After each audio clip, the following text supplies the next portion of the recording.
NBA memang penuh dengan pemain dengan kepribadian yang berbeda dan sangat unik. Ada yang menyenangkan dan ceria, ada juga yang pendiam namun mematikan, dan ada juga yang suka membuat onar. Namun ada beberapa pemain yang ternyata dilarang bermain di NBA atau di-ban, baik karena kepribadian yang terlalu berlebihan ataupun alasan-alasan lainnya.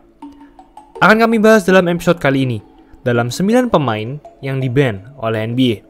Sebelum lanjut, jangan lupa like dan subscribe ya. Simak ulasan berikut ini. Jack Molinas. Beliau masuk ke NBA pada tahun 1993 di urutan pick nomor 3 ke Fort Wayne Pistons, atau yang sekarang kita kenal dengan nama Detroit Pistons. Pada saat di kampus, dia merupakan pemain yang sangat hebat, di mana ia memimpin kampusnya dalam hal scoring dan menjadi kapten di sana. Ia juga pernah mencatatkan poin terbanyak yang dicetak dalam satu pertandingan. Ia pun bermain 32 pertandingan di musim pertamanya dan mencatatkan 11,6 poin per game. Angka yang terbilang bagus bagi seorang rookie di NBA. Tak hanya itu, ia langsung terpilih menjadi All-Star di musim rookie-nya. Namun tak lama setelah itu, ia di-ban oleh NBA dan kesempatannya bermain di All-Star digantikan oleh pemain lain. Setelah ditelusuri, ia ternyata punya hubungan erat dengan jaringan mafia yang bisa melakukan pengaturan skor di NBA yang merupakan hal ilegal. Ia juga diketahui bermasalah dengan judi. Ia juga sering berjudi dengan rekan setimnya sendiri, dan bisa mengatakan kapan timnya akan menang dan kalah. Richard Dumas. Beliau masuk ke NBA pada tahun 1991 ke Phoenix Suns. Namun tak sempat bermain satu pertandingan pun di musim pertamanya, ia langsung di-ban oleh NBA. Hal itu disebabkan oleh Richard menggunakan narkoba. Pada masa suspensionnya itu, ia mengalami banyak masalah. Ia mengidap social anxiety. Ia juga mendapatkan masa probation akibat pencurian. Pada saat masa suspensionnya itu, ia juga bermain di tim lain di luar NBA. Ia bermain di tim Hapoel Holon di negara Israel. Setelah satu musim mengalami suspension, ia kembali ke NBA dan ternyata performanya bagus dengan 15,8 points per game dan melaju ke final bersama Charles Barkley. Ia masuk ke dalam NBA All-Rookie Second Team. Namun lagi-lagi, ia tidak bermain semusim selanjutnya akibat rehabilitasi. Pada saat ia kembali, 2 musim di NBA, performanya menurun drastis dengan 5,5 points per game saja. Dan lagi-lagi, ia masih tidak bisa lepas dari kecanduannya terhadap alkohol. Ia pun di-ban secara permanen oleh NBA. Roger Brown. Beliau adalah seorang bintang Liga ABA di tim Indiana Pacers pada era 1967 hingga 1974. Era di mana NBA dan ABA masih belum bergabung menjadi satu kesatuan. Di sana, ia membawa Pacers juara 3 kali dan menjadi All-Star 4 kali. Namun, ia di-ban dan tidak diperbolehkan bermain di NBA. Alasannya adalah, pada saat ia masih bermain di SMA, ia ternyata bekerja sama dalam pengaturan skor dengan pemain yang kami sebutkan dalam urutan ke-10 tadi, yaitu Jack Molinas. Ia pun sudah masuk ke jajaran tim University of Dayton. Namun akibat hal itu, ia di-ban oleh Liga NCAA dan NBA.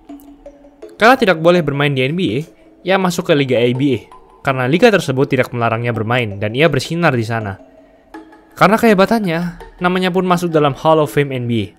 Karena dalam Hall of Fame NBA, tidak hanya menampilkan daftar pemain Liga NBA saja, namun juga dari Liga ABA yang bergabung dengan Liga NBA pada tahun 1976.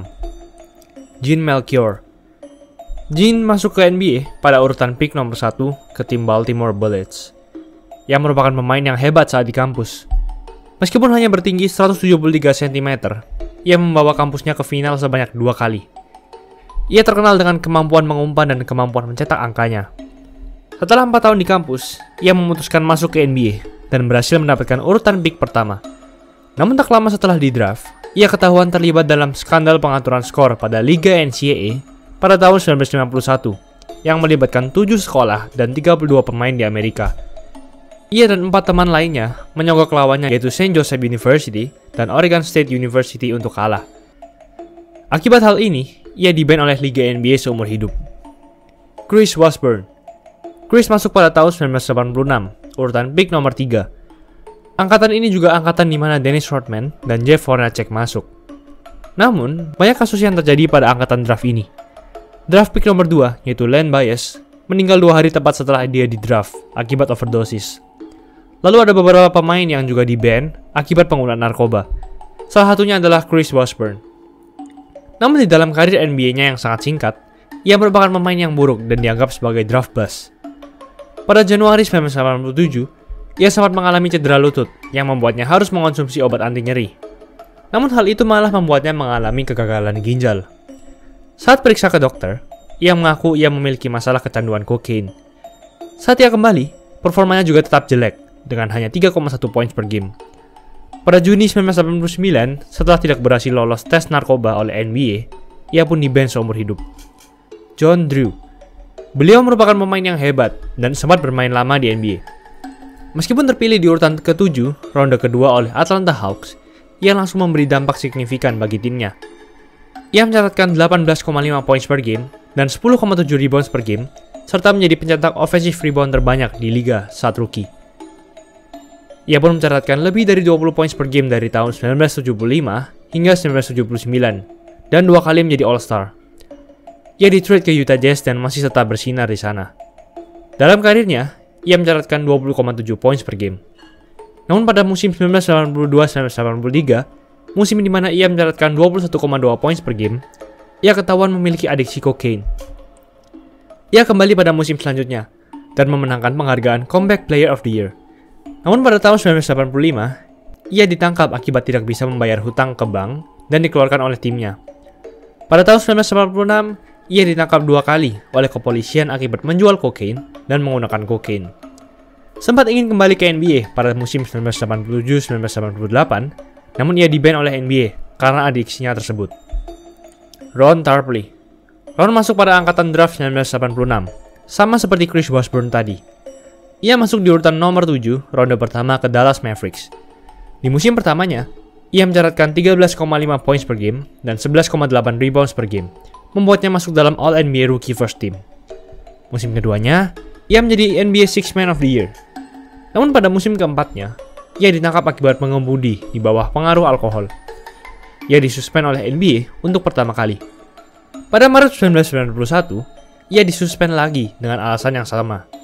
Beberapa bulan kemudian, ia tidak lolos tes narkoba oleh NBA dan dilarang bermain. Pada tahun 1994, ia sempat kembali dan bermain sebentar saja di Mavericks. Namun karena ia menggunakan alkohol dan tidak melakukan program rehabilitasi pemerintah, ia di-ban seumur hidup dari NBA. Sangat sayang sekali melihat calon bintang NBA harus pupus akibat narkoba. O.J. Mayo. O.J. Mayo juga merupakan pemain yang sangat hebat, namun harus pupus akibat di-ban oleh NBA. Pada saat SMA, Mayo merupakan pemain bintang yang hebatnya sama seperti LeBron James. Ia pun menjadi Mr. Basketball USA, penghargaan MVP bagi anak SMA pada 2007. Pada saat di kampus, hanya bermain 1 musim saja, ia juga mendapatkan banyak sekali penghargaan. Musim rookie-nya di Grizzlies, ia menggila dengan 18,5 poin per game dan masuk dalam All-NBA Rookie First Team. Namun kelakuannya membuat karirnya hancur. Ia sering terlibat dalam pertengkaran. Pada 2010, ia pertama kali disuspend NBA akibat menggunakan steroid DHEA. Dan sayangnya, musim rookie-nya merupakan musim terbaik dalam karirnya. Pada tahun 2016, setelah bermain 65 pertandingan di Bucks dan mencatatkan 7,8 poin per game, ia di-ban oleh NBA akibat narkoba.